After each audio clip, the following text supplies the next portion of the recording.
Le 8 mars, des vols internationaux sont arrivés à l'aéroport international de Manille, la capitale des Philippines.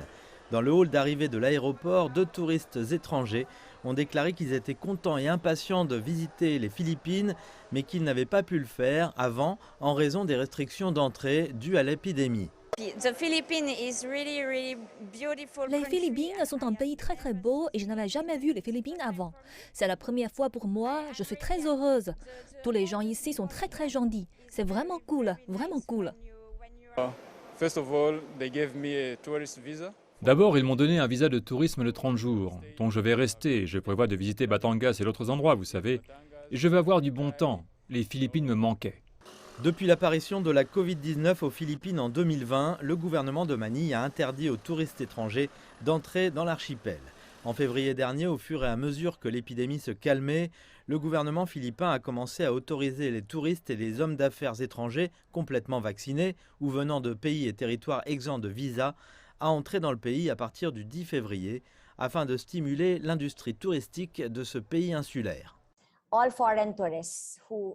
Tous les touristes étrangers qui entrent dans le pays, bien sûr, ils doivent être pleinement vaccinés, peuvent se rendre dans toutes les zones qui ont été rouvertes. Comme les cas de coronavirus continuent de décliner aux Philippines, nous sommes maintenant dans le niveau d'alerte le plus bas, c'est-à-dire le niveau 1. Donc toutes les restrictions ont été allégées. Madame Pouillat a déclaré que le marché chinois était très important car il constitue l'une des principales sources de touristes pour l'industrie touristique philippine. Elle s'attend donc à ce que les Philippines autorisent davantage de touristes chinois et d'autres pays à visiter le pays en avril prochain. Dans le même temps, le ministère philippin du tourisme s'associera à plusieurs services gouvernementaux pour prendre des mesures de prévention contre l'épidémie afin de garantir la santé et la sécurité des touristes chinois. Nous pouvons assurer tous les touristes chinois qui veulent aller aux Philippines qu'ils seront en sécurité ici. Et même s'ils devront suivre un certain nombre de protocoles, ils pourront beaucoup s'amuser ici aux Philippines.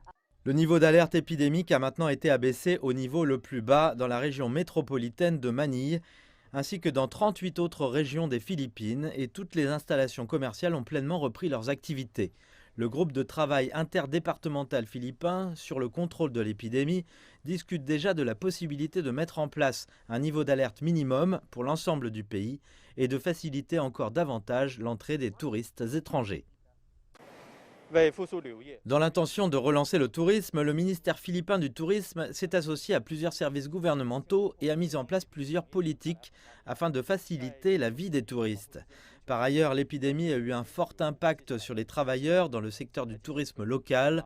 Trouver un équilibre entre la reprise économique et la prévention et le contrôle de l'épidémie sera le point clé du ministère philippin du tourisme dans les étapes suivantes. Tao Diallo, Manille, Philippines.